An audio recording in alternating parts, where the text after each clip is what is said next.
Bismillahirrahmanirrahim. Assalamualaikum warahmatullahi wabarakatuh. Perkenalkan, nama saya Asniar dari kelompok 5. Alhamdulillah, pada kesempatan kali ini saya akan mempresentasikan materi yang berjudul Identitas Nasional Negara. Nah, saya lanjutkan. Apa itu identitas nasional?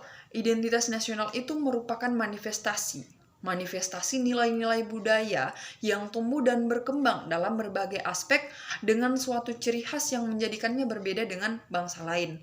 Nah, apa saja sih ciri-ciri khas yang membedakan bangsa tersebut dengan bangsa lain? Yang pertama itu dari bahasa. Nah, misalkan dari bahasa itu contohnya jelas ya, di negara Indonesia itu menggunakan bahasa Indonesia.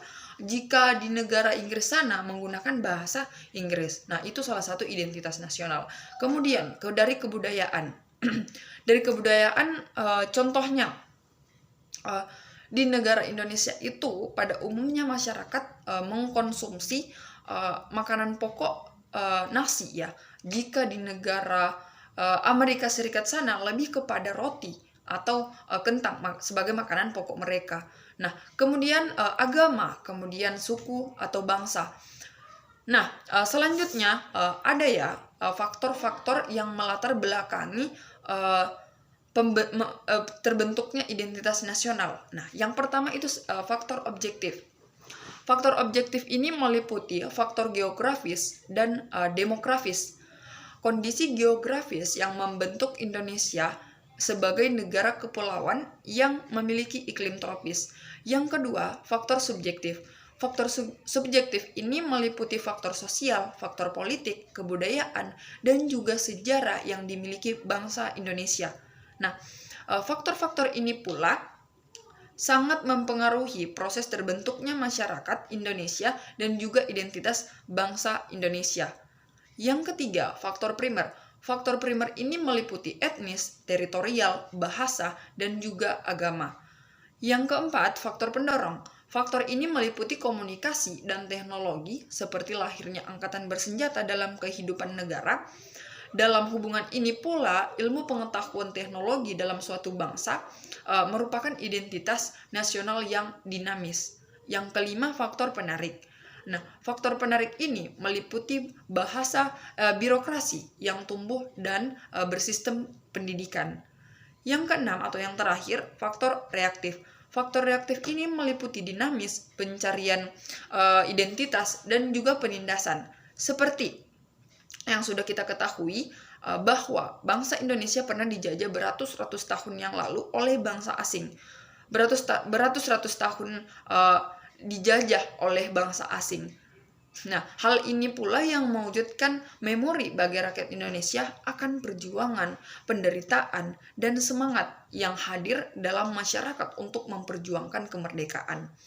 Nah, selanjutnya, apa yang terjadi jika sebuah negara tersebut tidak memiliki identitas nasional? Nah, jika identitas nasional suatu negara itu tidak jelas atau tidak ada, maka negara tersebut tidaklah dianggap aman. Nah, karena karena negara yang memiliki identitas yang jelas tersebut akan berubah merebut kekuasaan kepada negara yang tidak memiliki identitas yang jelas. Karena negara yang tidak memiliki identitas tersebut akan mudah didoktrin, akan mudah diubah paradigmanya untuk mengikuti negara yang memiliki identitas yang jelas tersebut. Nah, makanya lebih mudah negara yang memiliki identitas tersebut mengambil kekuasaan dari daerah yang tidak memiliki identitas seperti itu. Nah, kemudian kenapa sih suatu negara harus memiliki identitas nasional? Yang pertama, itu sebagai pemersatu bangsa. Yang kedua, ciri khas suatu bangsa. Yang ketiga, dimanfaatkan untuk sebagai pegangan dan landasan bagi negara untuk berkembang. Nah, teman-teman semua, seperti yang telah kita ketahui ya, di negara Indonesia itu telah mengalami yang namanya krisis identitas nasional.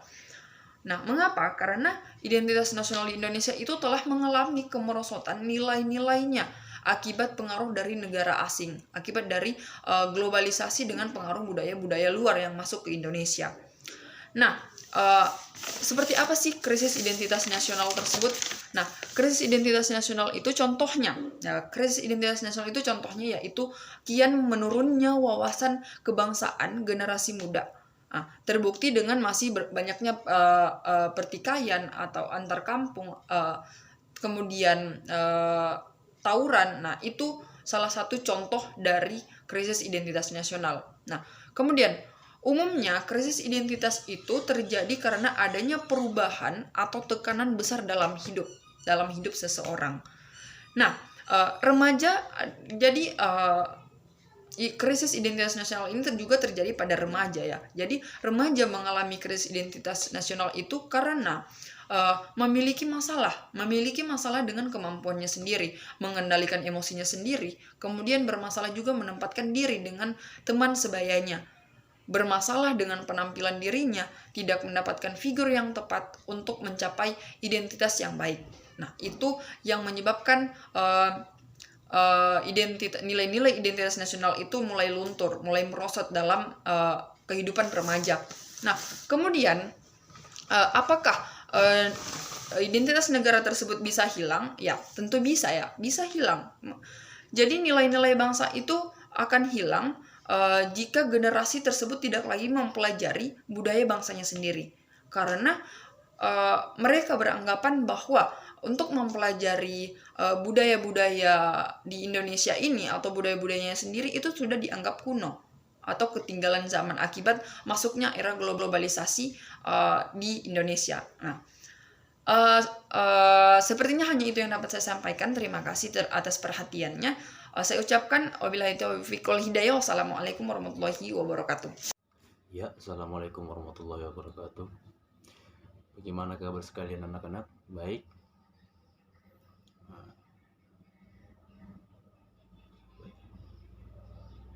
Hadir semua anak-anak, hadir semua. Mau ada yang tidak hadir ya? Oh, baik. Sampai di mana materinya kita kemarin ya? Otonomi daerah ya, otonomi daerah. Baik. Kita mulai materinya. Otonomi daerah. Apa itu otonomi daerah? Otonomi daerah adalah kewenangan untuk mengatur sendiri kepentingan masyarakat atau kepentingan untuk membuat aturan guna mengurus daerahnya sendiri. Secara harfiah, otonomi daerah berasal dari kata otonomi dan daerah. Dalam bahasa Yunani, otonomi berasal dari kata autos dan namos. Pengertian otonomi daerah tujuan prinsip asas pelaksanaan dan dasar hukumnya yang perlu dipahami ya. Menurut Kamus Besar Bahasa Indonesia, otonomi daerah adalah hak, wewenang dan kewajiban daerah untuk mengatur serta mengurus rumah tangga sendiri sesuai peraturan perundang-undangan yang berlaku. Tolong diperhatikan ya. Istilah otonomi secara etimologi berasal dari bahasa Yunani, yaitu autos yang berarti sendiri dan namos yang berarti aturan. Dengan begitu, otonomi dapat diartikan pengaturan sendiri, mengatur atau memerintah sendiri. Sedangkan menurut seorang ahli bernama Kansil, otonomi daerah adalah suatu bentuk hak dan wewenang berikut kewajiban dari sebuah daerah untuk dapat mengatur serta mengurus urusan daerah sendiri berdasarkan peraturan perundang-undangan yang berlaku. Dalam artian sempit, otonomi diartikan mandiri, dan dalam arti luas diartikan berdaya. Maka otonomi daerah bisa diartikan sebagai suatu kemandirian daerah untuk mengurus, berbuat, dan memberikan putusan untuk kepentingan daerahnya sendiri. Tujuan dan prinsip otonomi daerah. Tujuan dan prinsip otonomi daerah adalah satu. Tujuan otonomi daerah. Tujuan pelaksanaan kebijakan otonomi daerah adalah sebagai berikut. Dapat meningkatkan pelayanan kepada masyarakat, dapat mengembangkan kehidupan yang berasaskan demokrasi, dapat mewujudkan suatu keadilan sosial bagi seluruh masyarakat, dapat mewujudkan pemerataan daerah, dapat memelihara hubungan yang serasi dan baik antara pusat dan daerah serta antar daerah dalam rangka menjaga keutuhan Negara Kesatuan Republik Indonesia.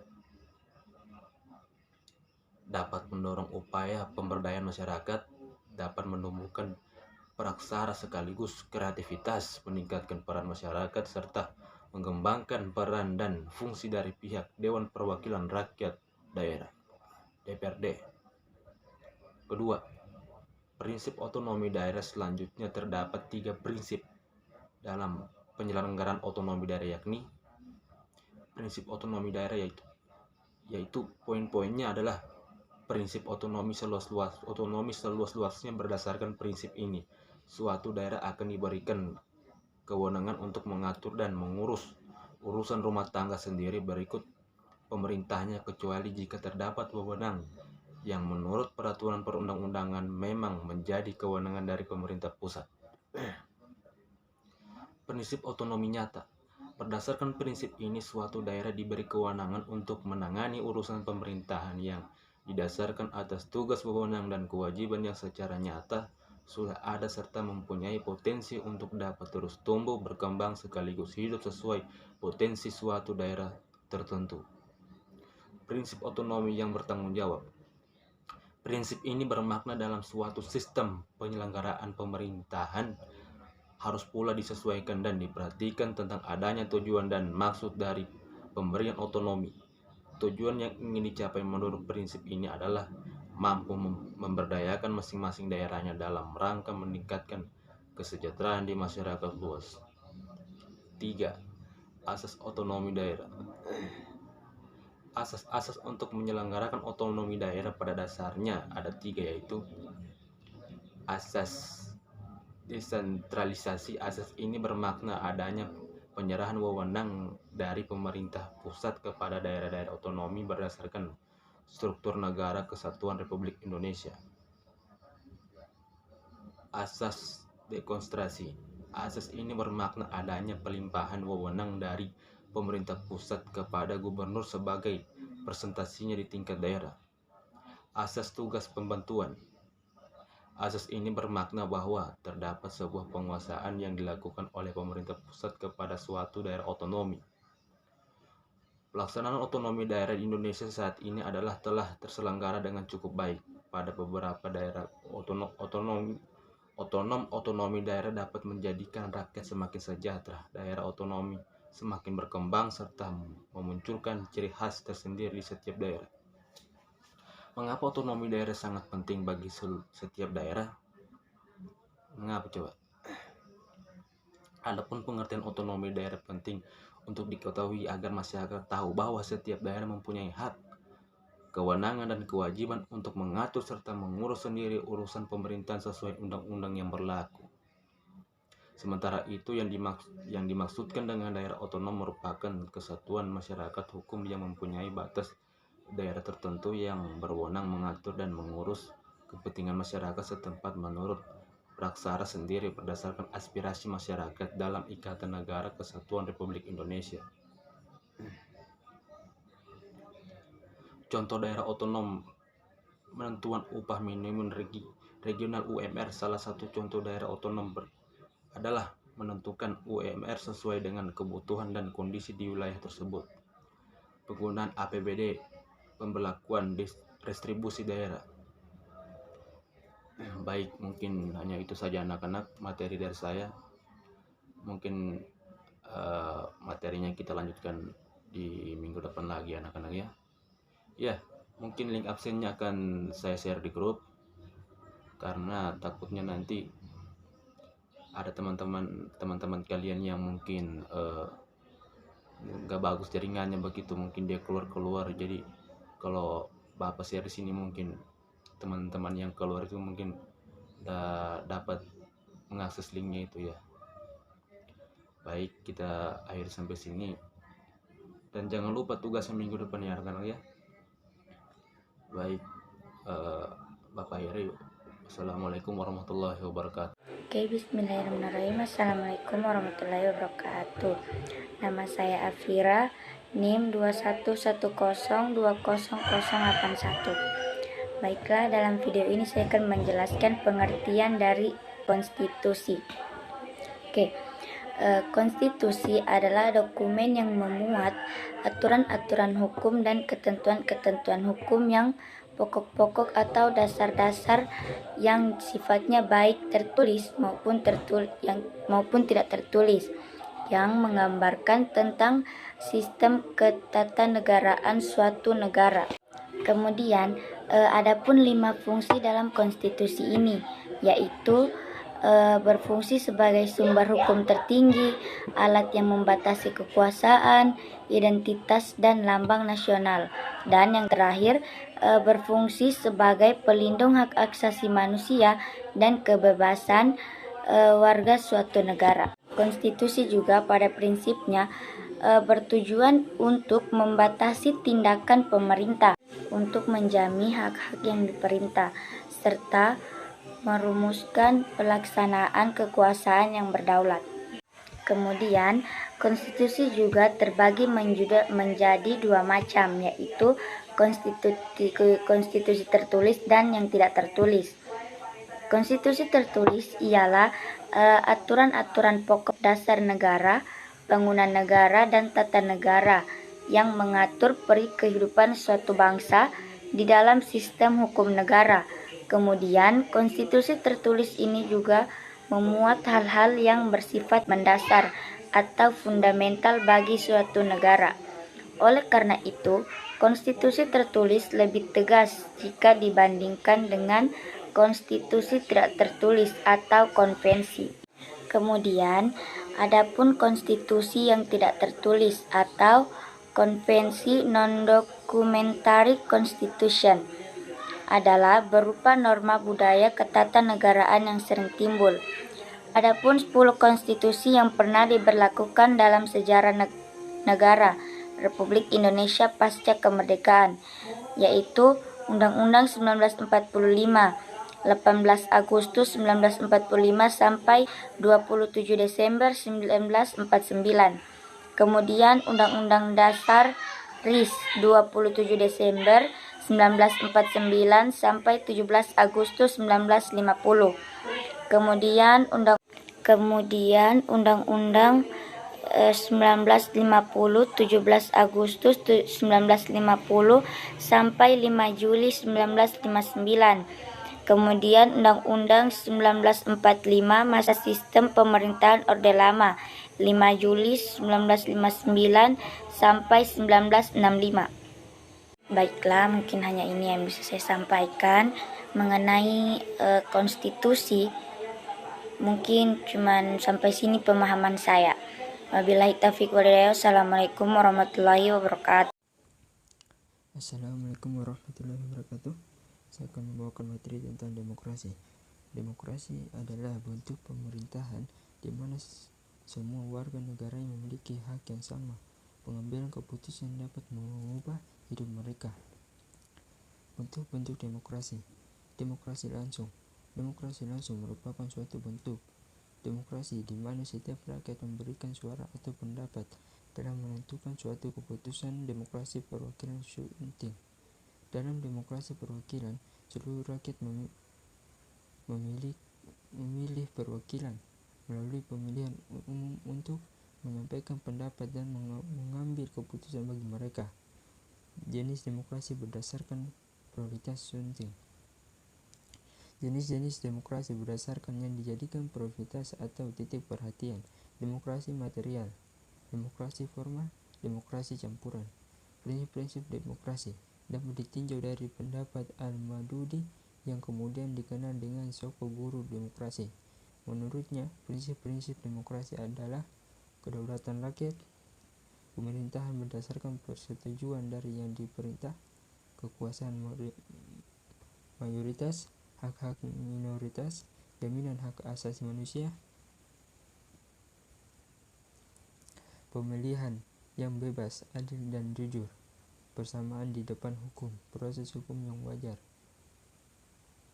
pembahasan pemerintah secara konstitusional, pluralisme sosial, ekonomi, dan politik, nilai-nilai toleransi, praktisme kerja sama dan mufakat. Asas pokok demokrasi sunting. Gagasan pokok atau gagasan dasar suatu pemerintah demokrasi adalah pengakuan hakikat manusia, yaitu pada dasarnya manusia mempunyai kemampuan yang sama dalam berhubungan sosial.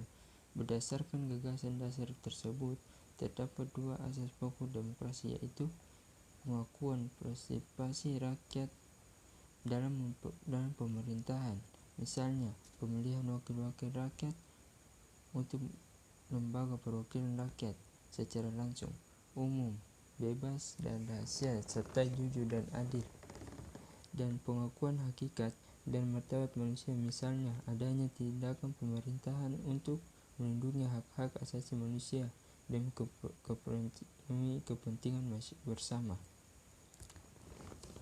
Ciri-ciri demokrasi yaitu ciri-ciri konstitusional, yaitu merupakan ciri-ciri yang berkaitan dengan kehendak, kepentingan maupun kekuasaan rakyat yang tegaskan ke dalam konstitusi maupun undang-undang yang berlaku di negara tersebut. Ciri perwakilan yaitu merupakan ciri-ciri demokrasi yang berkaitan dengan kedaulatan rakyat yang mewakilkan oleh sejumlah orang-orang yang telah dipilih oleh rakyat itu sendiri. Ciri pemilihan umum yaitu merupakan ciri-ciri demokrasi yang berkaitan dengan kegiatan politik untuk memilih pihak dalam pemerintahan. 4. Ciri kepartaian yaitu merupakan ciri-ciri demokrasi yang berkaitan dengan partai yang menjadi sarana atau media sebagai bagian dalam pelaksanaan sistem demokrasi.